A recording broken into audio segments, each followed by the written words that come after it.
आइए, तो जीएसटी का chapter time of supply revise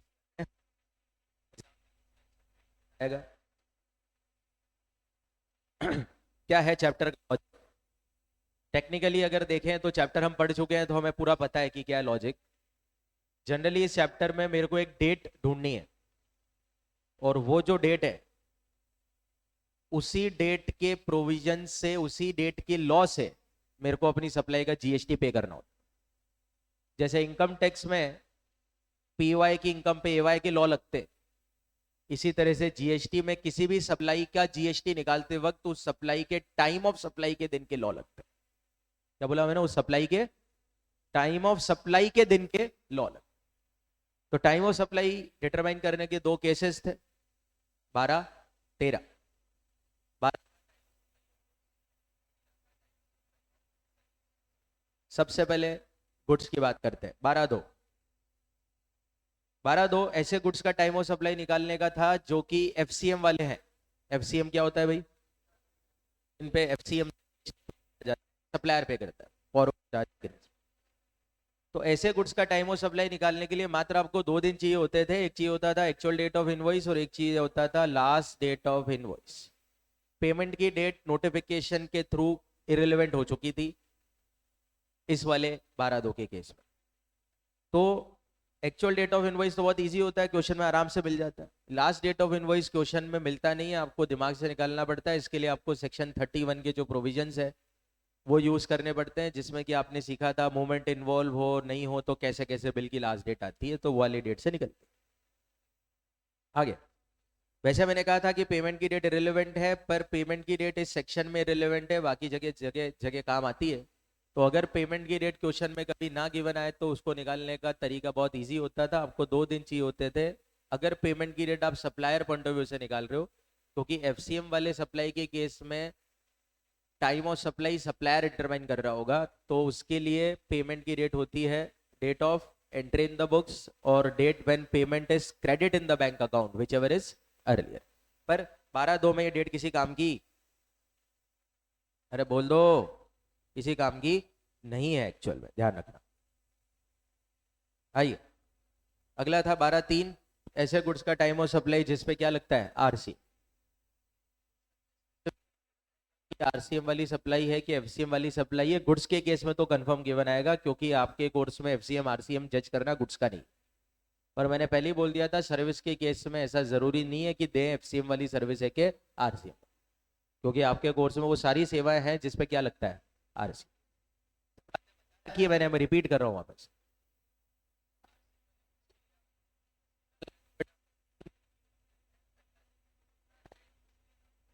हुआ सप्लाई कौन निकाल रहा है? क्या बन के सोच रहे हो आप? रिसिपिएंट। क्या बन के सोच रहे हो?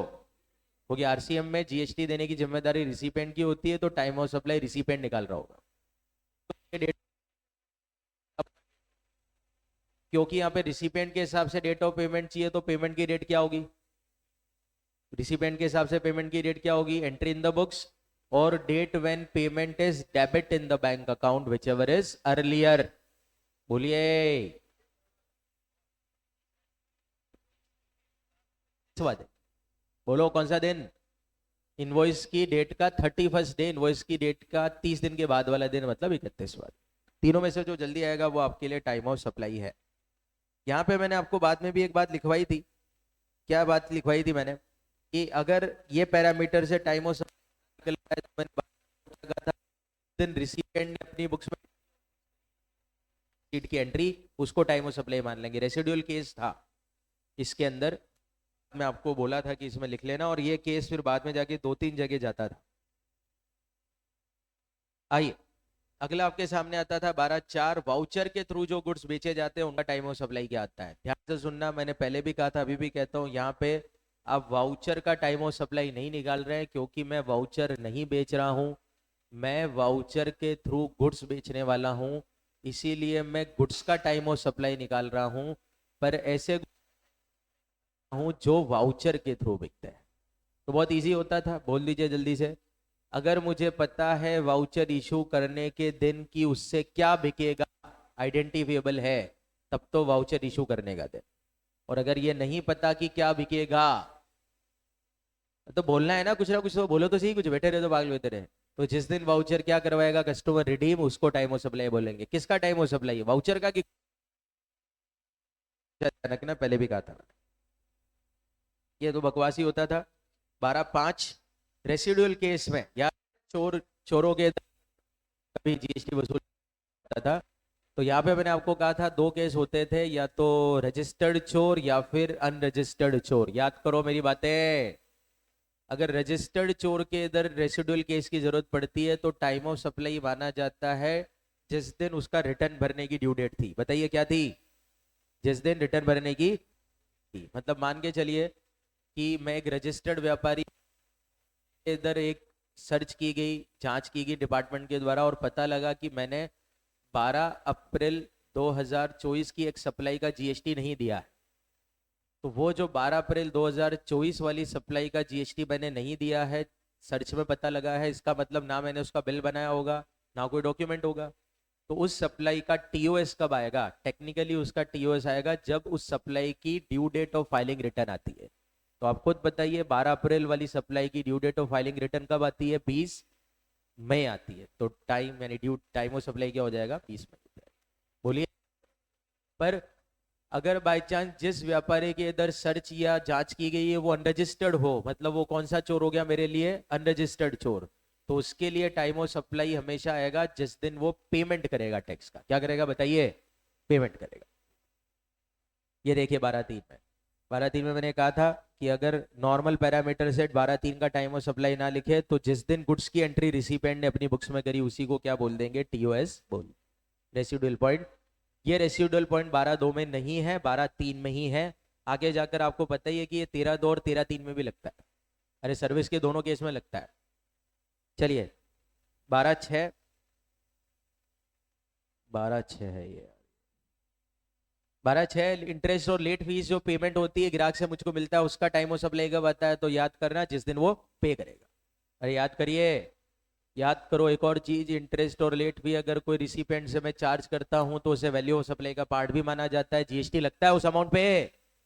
तो जब जीएसटी लगता है लेट फीस पे तो उस लेट अमाउंट का टाइम ऑफ सप्लाई कब आता है? ये क्वेश्चन अगर कोई पूछे तो 12(6) लगाना है। और बताइए कब लगता है टाइम ऑफ सप्लाई? कब आता है उसका टाइम ऑफ सप्लाई? जिस दिन वो लेट फीस या इंटरेस्ट ग्राहक से मिलता है। क्या है? मिलता है। ठीक है। सेम लॉजिक 12 का उल्टा कर अपन कहा लेके आते थे 13 में। आपको याद होगा तो 13, 2, 3, 4, 5, 6 चलते थे इसमें, जिसमें से 13, 4, 5, 6 तो सेम ही है। कुछ तो बोलो। तो मेन डिस्कशन करना होता था 13(2) और 13(3). तो आइए 13(2) क्या कहता था? एफसीएम वाली सर्विस का टीओएस क्या है? एफसीएम वाली सर्विस का टीओएस क्या है भाई? बहुत ही सिंपल है। टाइम पे बिल कटा या नहीं कटा। सर्विस का बिल कब तक कटना चाहिए? 30 दिन के अंदर। याद करो। तो अगर टाइम पे बिल कट गया है सर्विस का तो डेट ऑफ इनवॉइस और date of payment whichever is earlier at TOS. Time पे बिल नहीं कटा तो डेट ऑफ प्रोविजन और date of payment whichever is earlier. Date of provision और date of payment whichever is earlier. कुछ बोलो तो सही यार। ठीक है। और इस पैरामीटर से अगर टीओएस ना निकल पाए तो वही रेसिडुअल केस है। बताइए फिर क्या माना जाएगा टाइम ऑफ सप्लाई? बताइए इस पैरामीटर से ना निकले तो फिर टाइम ऑफ सप्लाई क्या?